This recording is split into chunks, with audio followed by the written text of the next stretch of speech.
আসসালামু আলাইকুম রহমতুল্লাহি তাআলা ওয়া বারাকাতুহু ওয়া মাগফিরাহ। দূরের এবং কাছের, দেশ এবং প্রবাসে যে যেখান থেকে আমাকে দেখছেন, সকলকে মোবারকবাদ জানিয়ে আমি শুরু করছি পবিত্র শবে বরাত আলোচনা। আজকের বিষয়বস্তু হচ্ছে শবে বরাতের ফজিলত, শবে বরাতের করণীয় এবং বর্জনীয় সম্পর্কে আলোচনা। এই আলোচনাটুকু আপনারা সবাই স্ব স্ব স্থান থেকে মনোযোগ সহকারে অনুধাবন করবেন এবং এই আলোচনাটুকু মুসলিম উম্মার কল্যাণের জন্য সবাই শেয়ার করবেন। প্রিয় দর্শক শ্রোতা মণ্ডলী, শবে বরাত, শব এটা পার্সি শব্দ আর বরাত এটা আরবি শব্দ। শব অর্থ রাত্র, বরাত শব্দের অর্থ নিষ্কৃতি, মুক্তির রজনী। অর্থাৎ শবে বরাতের আবেদনিক অর্থ হচ্ছে মুক্তির রজনী। আর এই শবে বরাতকে আরবিতে বলা হয়, কোরআনুল কারীমের মধ্যে এসেছে লাইলাতুল মুবারাকা। সূরা দোকানে লাইলাতুল মুবারাকা মানে বরকতময় রাত। আর লাইলাতুল বরাত বলা হয় অর্থাৎ মুক্তির রজনী, নিষ্কৃতির রজনী ইত্যাদি। মুক্তির রজনী কেন বলা হয়, শবে বরাত কেন বলা হয়? যেহেতু এই শবে বরাতের রাত্রে এই পাপীদেরকে আল্লাহ তাআলা মুক্তি দান করেন, নিষ্কৃতি দান করেন এবং জাহান্নামের ভয়াল কঠিন আযাব থেকে মুক্তি দান করেন। প্রিয় দর্শক শ্রোতা মণ্ডলী, আপনারা নিশ্চয় অবগত আছেন যে প্রতি বছর শাবান মাসের 14 তারিখ দিবাগত রাত্রে সারা বিশ্ব ব্রহ্মাণ্ডে আমরা শবে বরাত পালন করে থাকি। সারা বিশ্বে শবে বরাত উদযাপিত হয়। মুসলিম মিল্লার মধ্যে মুসলিম উম্মাহ সবাই আমরা কেউ মাজার, কেউ মসজিদ, আমরা আলোকসজ্জা করি। আমরা কেউ মাজারে আগরবাতি, মোমবাতি, আবার কেউ আমরা কবরস্থান পরিষ্কার পরিচ্ছন্ন করার মাধ্যমে আমরা মোমবাতি জ্বালিয়ে জিয়ারত করি। হ্যাঁ, এটি সব জিয়ারত করা আল্লাহর রাসূলের সুন্নাহ। তো আমি লম্বা করছি না। আমি আজ আপনাদের সম্মুখে শবে বরাতের ফজিলত সম্পর্কে আলোচনা করব। মিশকাত শরীফের প্রথম খণ্ড 115 পৃষ্ঠায় হযরত আয়েশা রাদিয়াল্লাহু তাআলা আনহা থেকে বর্ণিত, তিনি বলেন, আল্লাহর নবী মুহাম্মদুর রাসূলুল্লাহ সাল্লাল্লাহু আলাইহি ওয়াসাল্লাম ইরশাদ করেন যে, আয়েশা, হে আয়েশা, তুমি কি জানো এই শবে বরাত রাত্রে কি হয়? তখন আয়েশা রাদিয়াল্লাহু তাআলা আনহা তিনি বললেন, তা আল্লাহ রাসূল ভালোই জানেন।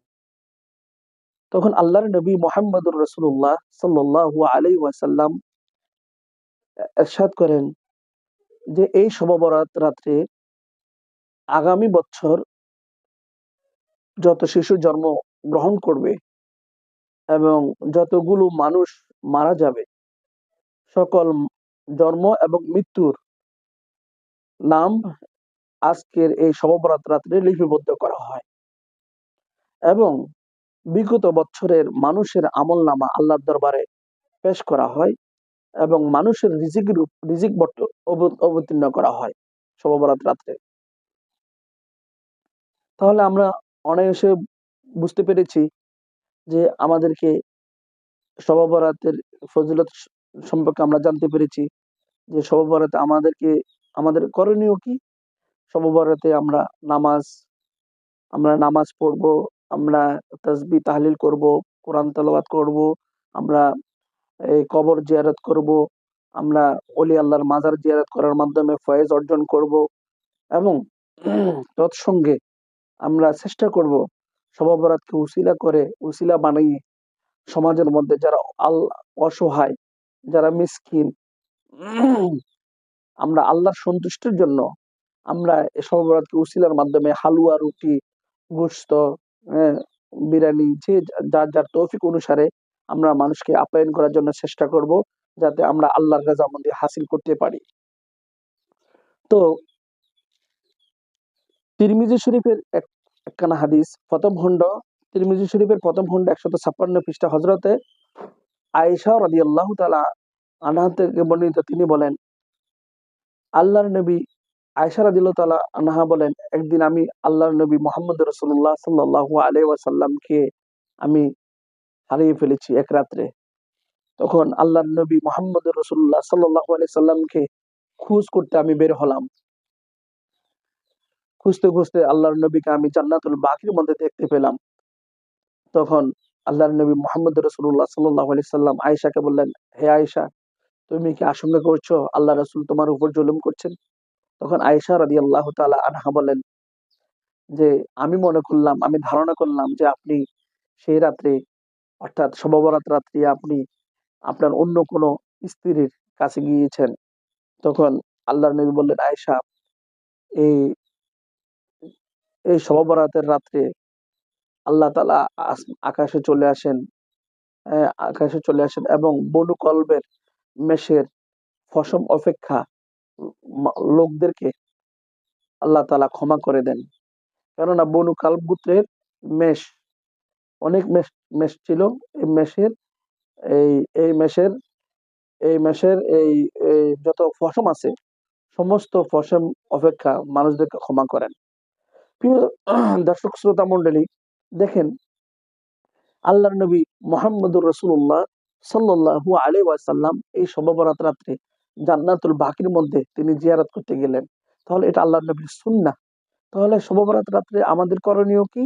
আমরা শবে বরাত রাত্রে আমরা অলি আল্লাহর মাজারে যাব, আমরা আত্মীয়-স্বজনের কবরে যাব, মা-বাবা, আত্মীয়-স্বজন যারা কবরস্থ হয়েছে তাদের জন্য আমরা দোয়া করব, তাদের এম ক মাগফিরাতের জন্য আমরা কোরআন তেলাওয়াতের ব্যবস্থা করব।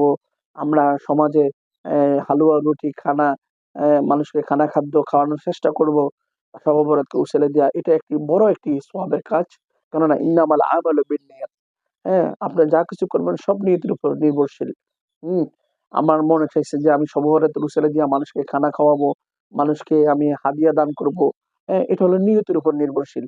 তো এটাকে আপনি বেদাত বলতে পারবেন না। একজন মুসলমান হ্যাঁ, দাড়ি রেখে মাথায় টুপি পড়ে, পাগড়ি পড়ে, জুব্বা পড়ে, সে কিভাবে কোরআন হাদিসের অপব্যাখ্যা করে, সে কিভাবে শবে বরাতকে বেদাত বলতে পারে? এটা তো একজন মুসলমানের কাছ থেকে কখনো এটা আশা করা যায় না। উম বেদাত শবে বেরাত শবে বরাত কখনো বেদাত নয়।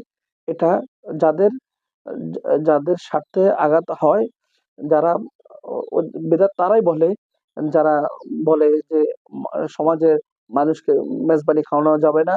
মা সমাজের এতিম মিসকিনদেরকে না খাওয়াইয়া আপনারা মাদ্রাসায় নিয়ে আসেন, তারাই বলে বেদাত।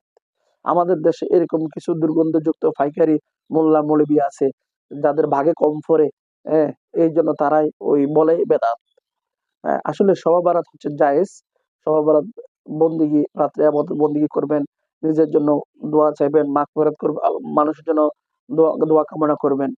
এই শবে বরাত আমরা কেন পালন করি? এই শবে বরাত অত্যন্ত তাৎপর্যপূর্ণ এবং মহিমান্বিত একটি রাত। এই রাতে আল্লাহ রাব্বুল আলামিন কাফের, মুশরিক এবং হিংসুক ছাড়া আল্লাহ তাআলা সবাইকে ক্ষমা করেন। হ্যাঁ, কোন ব্যক্তি যদি বলে যে আমি তওবা করলাম, আমি আগামীতে কোনো ভুল করব না, কোনো খারাপ কাজ করব না, অন্যায় কাজে লিপ্ত হব না, অসামাজিক কাজে লিপ্ত হব না, অনইসলামিক কাজে লিপ্ত হব না, তখন আল্লাহ তাআলা রব্বুল আলামিন শবে বরাতের দিন আল্লাহ তাআলা তওবা কবুল করবেন, মাফ করবেন। সুতরাং এখন আসুন আমরা আমরা শবে বরাতকে উপলক্ষ করে আমরা সবাই প্রস্তুতি গ্রহণ করি। আল্লাহ রাসূল সাল্লাল্লাহু আলাইহি সাল্লাম ইরশাদ করেছেন যে ১৪ তারিখ দিবাগত রাত্র জেগে তোমরা ইবাদত করো এবং ১৫ই শাবান তোমরা রোজা রাখো। এতে অশেষ অনেক সওয়াবের অধিকারী হওয়া যাবে। অনেক সওয়াবের লাভ হওয়া যাবে। তো প্রিয় দর্শক শ্রোতা মণ্ডলী, আসুন আমরা মানুষের গীবত না করি, আমরা হিংসা নিন্দা না করি, আমরা এ আত্মসমালোচনার মাধ্যমে, নিজের সমালোচনার মাধ্যমে আমরা নিজকে চিনি, নিজকে জানি। মান আরাফা নাফসাহু ফাকাদ আরাফা রাব্বাহু। আল্লাহ রাসূল বলেন, যে নিজকে চিনল সে তার রব আল্লাহকে চিনল। আসুন আমরা ঈমানের মাধ্যমে, আমলের মাধ্যমে, আমাদের জ্ঞান জাগ্রত করার মাধ্যমে আমরা এ একজন পীরে কামেল, পীর মুর্শিদের শরণাপন্ন হয়ে আমরা আল্লাহ রাসূলকে চিনে আমরা শবে বরাতকে সাথে নিয়ে আমরা ইবাদত বন্দেগী করি। এতে আল্লাহ রাব্বুল আলামিন আমাদের উপর অনেক খুশি হবেন। উম প্রিয় দেশবাসী, প্রিয় দর্শক শ্রোতা মণ্ডলী, সবাইকে আমি আমার অন্তঃস্থল থেকে সালাম দিয়ে বিদায় নিচ্ছি। আসসালামু আলাইকুম ওয়া রাহমাতুল্লাহি ওয়া বারাকাতুহু।